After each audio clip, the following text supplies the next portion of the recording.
Morning और dear student, if you are new to this channel then subscribe and press the bell icon. इस video में लेकर आए हैं इंटर क्लास में जो आपका एग्जाम होने जा रहा है, तो उसी से साइंस क्वेश्चन लेके आए हैं जो कि काफ़ी महत्वपूर्ण क्वेश्चन है। चलिए क्वेश्चन को शुरू करते हैं। ये सब्जेक्टिव क्वेश्चन आपके साथ शेयर कर रहे हैं। क्वेश्चन को देख रहे हैं, क्रांति कौन किसे कहते हैं? तो आंसर क्या लिखेंगे? जब प्रकाश की किरण सघन माध्यम से विरल माध्यम में प्रवेश करती है तो वह अविलंब से परे हटती है, अर्थात विरल माध्यम में बना अपरिवर्तित कोण सघन माध्यम में बने आपतित कोण से बड़ा होता है। यदि विरल माध्यम में बनाया अपवर्तित कोण एक समान कोण के समान हो जाए तो इसके सापेक्ष सघन माध्यम में बना आपतित कोण क्रांतिक कोण कहलाता है। यही आपको लिखना है। नेक्स्ट क्वेश्चन आपके पास है कि पेरिस्कोप किसे कहते हैं, इसका क्या उपयोग है? आंसर लिखेंगे, पेरिस्कोप एक यंत्र है जिसके द्वारा हम अपने में छिपी हुई वस्तुओं को देख सकते हैं। सैनिक खाइयों में छिपकर मैदानों पहाड़ों को देख सकते हैं और पनडुब्बियों में बैठे सैनिकों समुद्र तल का पर्यवेक्षण कर सकते हैं।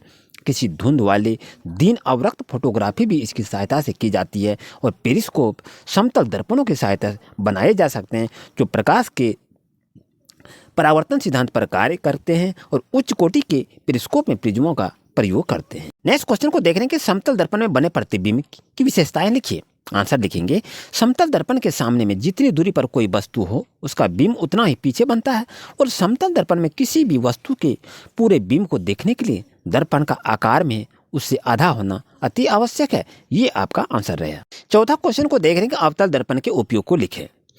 लिखेंगे क्या अवतल दर्पण के निम्न उपयोग है।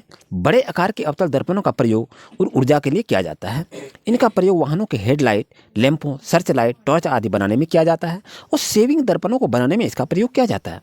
दंत चिकित्सक तथा विशेषज्ञ रोगी की परीक्षण करने के लिए इसका इस्तेमाल किया जाता है। ये आप लिखेंगे। नेक्स्ट क्वेश्चन को देख रहे हैं, प्रकाश के अपवर्तन क्या है, इसके नियम को लिखें। तो ये लिखेंगे आप, प्रकाश के अपवर्तन के दो नियम हैं, आपतित किरण, अपरिवर्तित किरण तथा आपतन बिंदु पर अविलंब, तीनों एक ही तल में होते हैं। जब एक ही रंगे प्रकाश की किरण किन्हीं दो माध्यमों में सीमा तल पर तिरछी आपतित होती है तो आपतन कोण की ज्या और संयुक्त अपवर्तन कोण की आर ज्या के अनुपात एक नियतांक होता है। इस नियम को हम स्नेल का नियम भी कहते हैं। नेक्स्ट क्वेश्चन को देख रहे हैं, समतल दर्पण द्वारा उत्पन्न आवर्धन +1 है, इसका क्या अर्थ है? आंसर लिखेंगे, एक समतल दर्पण द्वारा उत्पन्न आवर्धन +1 होने का अर्थ यह है कि समतल दर्पण के द्वारा जिस वस्तु का प्रतिबिंब बन रहा है उस वस्तु का साइज दर्पण द्वारा बनाए गए प्रतिबिंब के साइज के बराबर है और धनात्मक चिन्ह यह दर्शाता है कि प्रतिबिंब सीधा तथा आभासी बनता है। नेक्स्ट क्वेश्चन आपके पास है कि उत्तल लेंस के दो उपयोग बताएं। तो उत्तल लेंस के दो उपयोग हैं, नेत्र दृष्टि, दूरदृष्टि को सुधारने में, छपाई के छोटे छोटे अक्षरों को पढ़ने में इसका उपयोग किया जाता है। नेक्स्ट क्वेश्चन को देख रहे हैं कि प्रकाश के परावर्तन किसे कहते हैं, इसके नियमों को लिखें। तो लिखेंगे, जब प्रकाश किसी पॉलिश की हुई चमकदार सतह पर पड़ता है यह एक सुनिश्चित दिशा में विस्तारित होता है और किसी पॉलिश की हुई सतह से प्रकाश का एक सुनिश्चित रूप दिशा बदलने की परिघटना को परावर्तन करते हैं, यानी परिघटना को परावर्तन कहते हैं। और प्रकाश के परावर्तन के दो नियम हैं, आपतित किरण दर्पण के आपतन बिंदु पर अभिलंब तथा परिवर्तित किरण एक ही तल में होते हैं और परावर्तन कोण सदैव आपतन कोण के बराबर होते हैं। यही आपको लिखना है। नेक्स्ट क्वेश्चन को देखने के दिए गए उत्तल लेंस, अवतल लेंस, कांच की एक वृत्ताकार पट्टिका के सतहों को छुए बिना उनकी पहचान कैसे करेंगे? तो उत्तल लेंस, अवतल लेंस तथा कांच की पट्टिका को मुद्रित अक्षर के ऊपर रखकर उठाने से यदि अक्षरों का आकार बढ़ता हुआ दिखाई दे तो वह उत्तल लेंस होगा और यदि अक्षर का आकार छोटा दिखाई दे तो वह आपका अवतल लेंस होगा और यदि अक्षरों का आकार समान रहे तो वह कांच की वृत्ताकार पट्टिका होगी। यही आपको जानना चाहिए। नेक्स्ट क्वेश्चन को देख रहे हैं, हमें वाहनों में उत्तल दर्पण का पश्च दृश्य दर्पण के रूप में वरीयता क्यों देते हैं, यानी साइड मिरर के रूप में काम क्यों करते हैं? उत्तल दर्पण का यही कार्य है। तो उत्तल दर्पण को पार्श्व दृश्य दर्पण के रूप में इसलिए वरीयता देते हैं क्योंकि वे सदैव सीधा प्रतिबिंब बनाते हैं।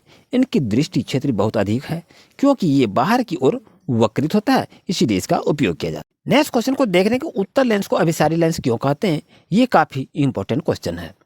उत्तल लेंस के द्वारा आपतित समांतर किरणें अपवर्तन के फलस्वरूप एक बिंदु पर मिलती है, यानी उत्तल लेंस प्रकाश के समांतर किरणों को अभिसारित करता है, अतः उत्तल लेंस को इसी गुण के कारण अपसारी लेंस कहा जाता है।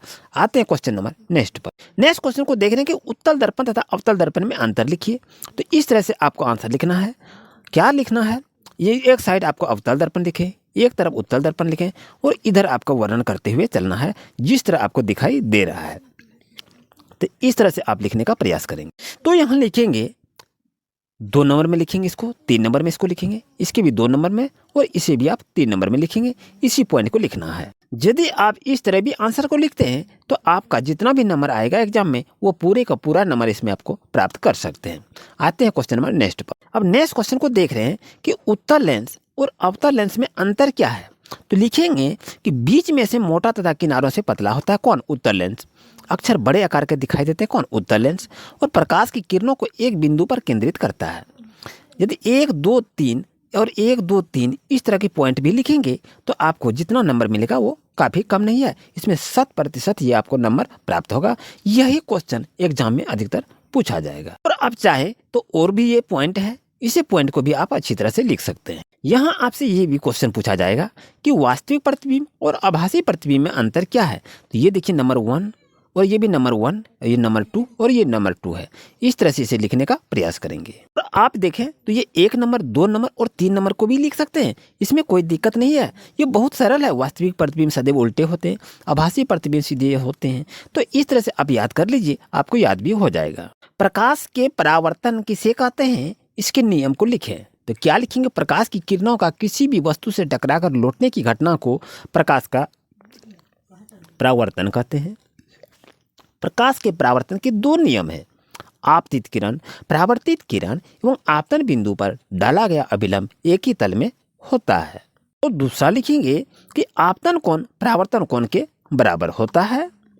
और ये भी लिखेंगे कि आपतित किरण किसी दर्पण से आकर टकराने वाली किरणों को आपतित किरण कहते हैं और परावर्तित किरण दर्पण पर टकराने के बाद लौटने वाले की प्रकाश किरण को परावर्तित किरण कहते हैं। और अभिलंब जिस बिंदु पर आपतित किरण तथा परावर्तित किरण मिलती है उस बिंदु पर खींचा गया लंब अभिलंब कहलाता है। और आपतन कोण क्या है? आपतित किरण तथा अभिलंब के बीच बने कोण को आपतन कोण कहते हैं। और परावर्तन कोण अगर पूछें तो परावर्तित किरण तथा अभिलंब के बीच बने कोण का परावर्तन कोण कहा जाता है।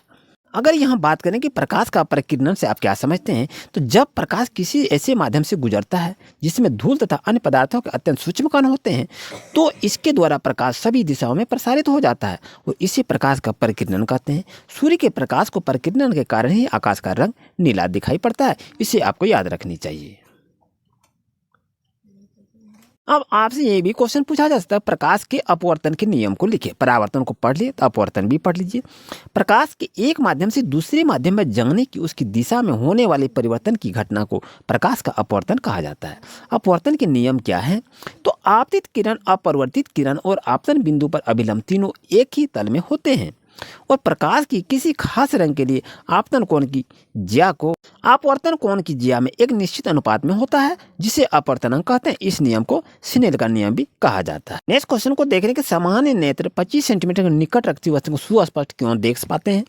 तो आंसर लिखेंगे 25 सेंटीमीटर की दूरी पर रखी वस्तुओं को आंख स्पष्ट रूप से देखते हैं, लेकिन 25 सेंटीमीटर से कम निकट रखी वस्तुओं का प्रतिबिंब दृष्टिपटल पर स्पष्ट रूप से नहीं बनते हैं, अतः मानव वस्तुओं को स्पष्ट रूप से नहीं देख पाते हैं।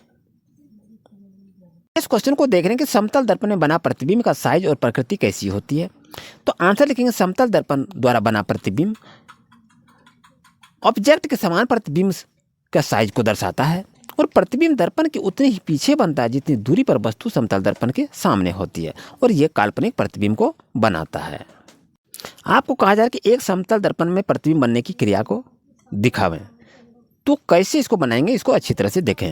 इस तरह से इसको देखकर आप छायांकित करेंगे, ये आपके लिए काफ़ी महत्वपूर्ण है। अगर वीडियो अच्छा लगा तो वीडियो को लाइक कीजिए, चैनल को सब्सक्राइब कीजिए और अपनी स्टडी को बरकरार जारी रखिए।